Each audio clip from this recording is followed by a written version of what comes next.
Caridade para com os criminosos.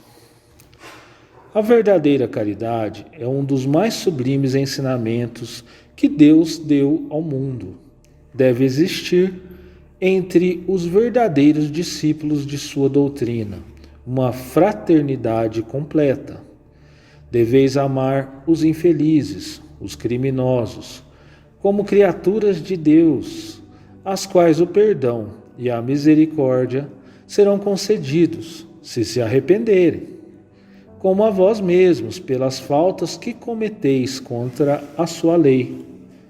Pensai que sois mais repreensíveis, mais culpados, que aqueles aos quais recusais o perdão e a comiseração, porque frequentemente eles não conhecem Deus como o conheceis, e lhes será pedido menos que a vós.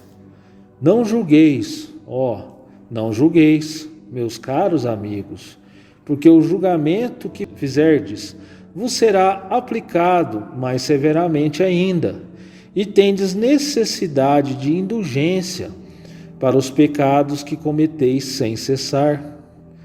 Não sabeis que há muitas ações que são crimes aos olhos de Deus de pureza, e que o mundo não considera sequer como faltas leves? A verdadeira caridade não consiste somente na esmola que dais, nem mesmo nas palavras de consolação com as quais podeis acompanhá-la. Não é só isso o que Deus exige de vós. A caridade sublime, ensinada por Jesus, consiste também na benevolência concedida sempre e em todas as coisas ao vosso próximo. Podeis ainda exercitar essa sublime virtude sobre muitos seres que não precisam de esmolas e que palavras de amor, de consolação e de encorajamento conduzirão ao Senhor. Os tempos estão próximos, digo ainda, em que a fraternidade reinará nesse globo.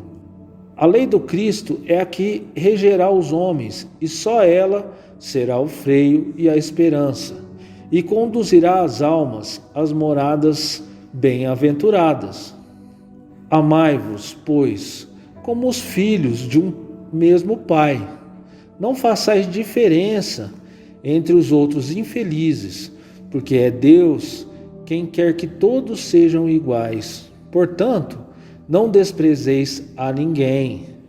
Deus permite que grandes criminosos estejam entre vós, a fim de que vos sirvam de ensinamento.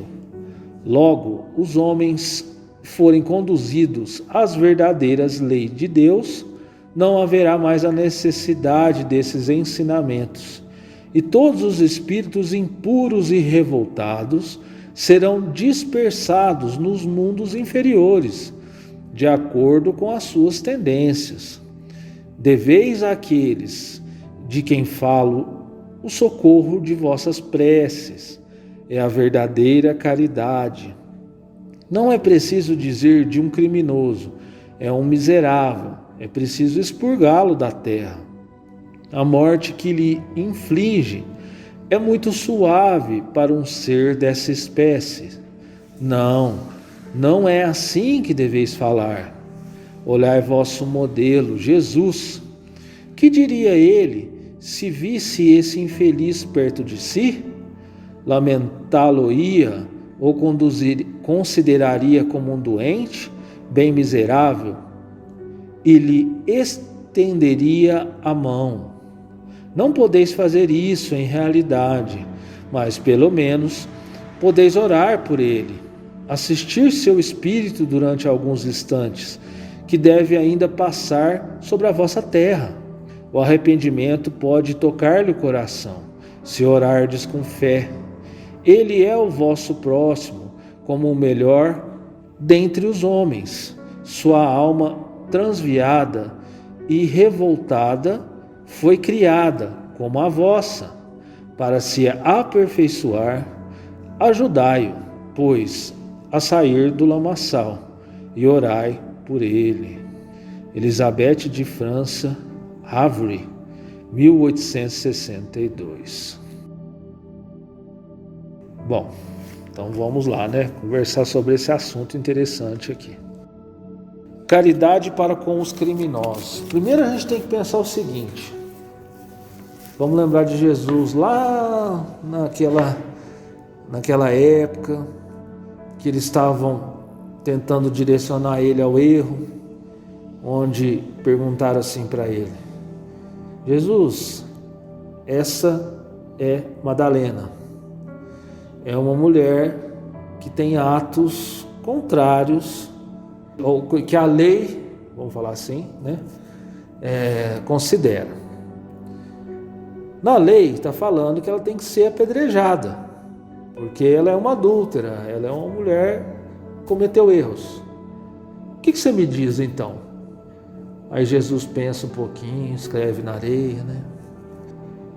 Ele fala: olha, vamos pensar na lógica. Se Jesus, naquele momento, condena ela de acordo com a lei, Jesus ia ser contrário aos ensinamentos que ele trouxe, que é o do perdão, do amor, da caridade. Mas se ele também bate firme nos ensinamentos dele ali, ele ia ser contrário à lei, portanto, ia ser preso. Olha que interessante o que fizeram, né? O pessoal era inteligente, eles queriam, né? Mas é claro que Jesus era muito superior, que ele já sabia até a pergunta, né? Já sabia até o que ia acontecer. Ele fala: bom, já que é assim, né? Já que ela errou, né? Vocês até podem condenar ela, desde que vocês não tenham errado. Que para julgar, atira a primeira pedra aquele que estiver sem pecado. Acabou ali o assunto. Aí fala: foram saindo primeiro os mais velhos. Por quê? É os que estavam mais carregados de erro. E foi depois os mais jovens, os, né, que também tinham falhas. Então eu estou falando isso para a gente pensar: quem realmente são os criminosos? Está falando aqui na lição que existem erros cometidos aqui que nem são crimes perante a lei, mas perante os olhos de Deus são graves problemas a ser enfrentados. Se a gente pensar que nós somos totalmente energia, a energia neutra, que ela é direcionada para o bem ou para o mal de acordo com a nossa vontade, pensa nisso, gente. Quando você pensa mal de alguém, você pode direcionar essa energia para ela, essa energia maléfica, que pode até causar uma doença numa pessoa. Isso é fato, gente. As energias impregnadas de magnetismo, vamos falar assim, maléfico, vou chamar dessa forma, não é assim que fala, mas eu estou simplificando, ela atinge as pessoas como se fosse uma flechada. Interessante que tem algumas pessoas que têm uma sensibilidade muito aflorada, né, uma mediunidade muito aflorada, que elas percebem, elas lembram daquela pessoa, às vezes a pessoa está pensando nela. Olha só que interessante, eu já presenciei isso tanto, né? Convivendo com tantos médiuns, né? A pessoa lembra da outra, aí no outro dia a pessoa liga. Tipo assim: mas por quê? Ligou a energia. Olha que coisa interessante. Exato. Adivinhou que encontrar? Não, aquela ligação, ela existe. Isso existe. Se for benéfica, se você estiver orando pela pessoa, nossa, que Deus ajuda ela, não sei como que ela está, mas que Deus ilumina e tal, vai uma energia positiva para ela, que às vezes ela está precisando daquela força para sair de algum problema, por enfrentar alguma prova, né? Agora, se você pega e julga, você só vai julgando as pessoas, que bem que você está fazendo, gente. Foi na sexta-feira que eu comentei a questão do Stênio Garcia? Foi, né? Então eu vou comentar aqui novamente rapidinho. O Stênio Garcia, vocês lembram dele? É um ator da Globo, que até ele estava naquela novela Caminho das Índias, né? Ele é super famoso, cara. Hoje ele tem mais de 90 anos. Ele está com o corpo debilitado, mas ele tem muita condição mental, assim. Ele entende tudo que está acontecendo. Vocês ficaram sabendo o que aconteceu essa semana da esposa dele? O que aconteceu? Pelo que eu entendi, vou falar o que eu entendi. Eles estavam num shopping lá e ele estava sem máscara. Aí um repórter foi entrevistar ele, reconheceu, né? Foi entrevistar, só que estavam todos sem máscara. E ele está com alguns problemas de saúde, questão de pressão, sabe assim? Ele está debilitado. Aí o que aconteceu? Ela teve um rompante de desespero, a esposa dele, que ela é muito mais jovem, sabe assim? Eu acho que 30, 40 anos de diferença. Ela teve um rompante ali e ela na frente das câmeras ali que estava filmando, ela correu para colocar a máscara nele e ele se assustou na hora. Porque você imagina, você está aqui conversando e tal, alguém chega e te coloca. Aí ele assustou e ficou assim, né? Como se ele tivesse assim meio acuado, sabe assim, né? A hora que ele percebeu que era ela já estava meio alterada, porque ela estava em desespero, ela estava vivendo uma fase de desespero. Aí o que aconteceu? Ela foi enérgica demais. Falou, não, coloca essa máscara, cuidado com o Covid, não sei o quê. E aquilo ali ficou gravado. Aí tirou ele da entrevista. O pessoal caiu, gente, em cima dessa mulher, julgou essa mulher e acabou com ela. Por fim, agora o Stênio Garcia tem feito uns vídeos pedindo para parar, para ela continuar ajudando ele. Ele está com medo até, porque o que acontece hoje? Ele não tem uma cuidadora, quem está cuidando dele é ela. Porque eles não estão mais com condição financeira, igual tinha antigamente, né? Então hoje eles estão passando dificuldade e ela está cuidando dele. E é muito difícil cuidar de uma pessoa, gente, que está com uma saúde debilitada, a pessoa não dorme. Pois é. Depois ela se explicou justamente, ela falou que ela está muito estafada, ela está cansada. E eu imagino que seja verdade, porque a atitude dela ali foi uma atitude de rompante, sabe assim, de desespero ali.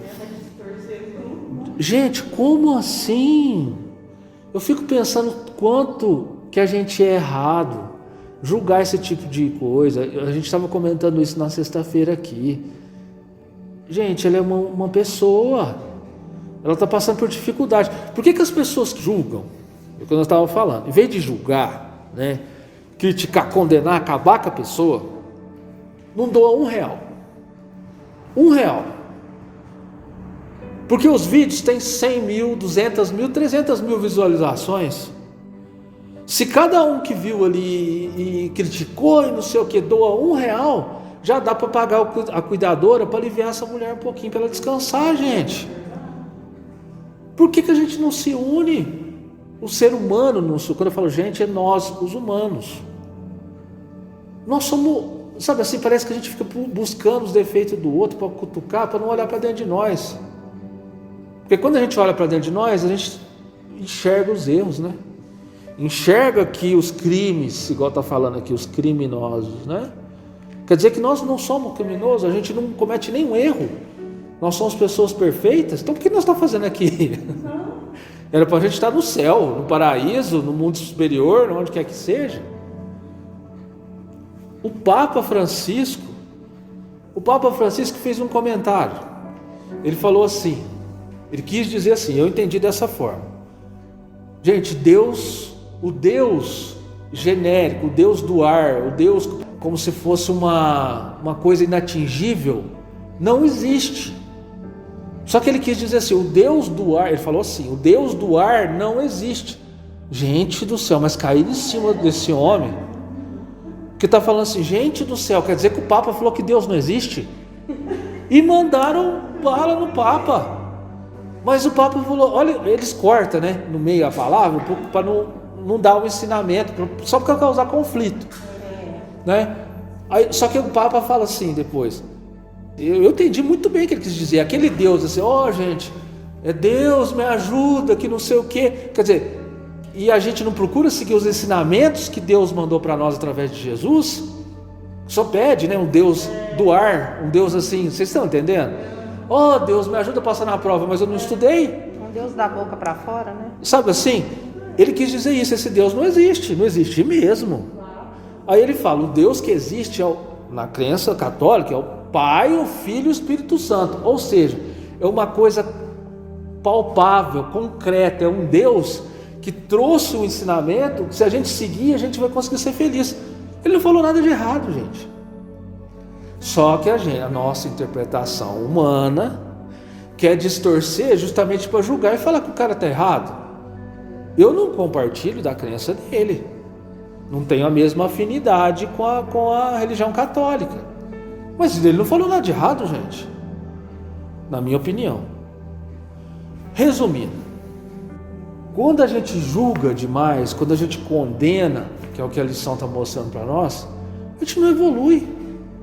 A gente está desviando o foco da nossa evolução pessoal. A nossa evolução pessoal só vai se dar quando a gente nos arrepender, olhar para dentro de nós, ver os nossos erros e ter atitude de melhoria. Também não adianta ficar se julgando, olhar para dentro e falar, pô, mas eu sou errado, hein? Já que eu sou errado mesmo, então eu vou continuar errando aí. Não é assim, né? Como é que eu vou evoluir dessa forma? É olhar para dentro e falar assim, isso aqui é uma coisa que não é legal. Eu preciso trabalhar isso da melhor forma que eu puder. E vai e faz. Que também não adianta ficar falando que vai trabalhar e não vai, né, Dani? Não. Tem que fazer. Tem que ter ação. Tem que ter ação. Então é isso que eu vejo nessa lição. Alguém quer comentar alguma coisa? Vocês acham que é isso mesmo? Então é isso.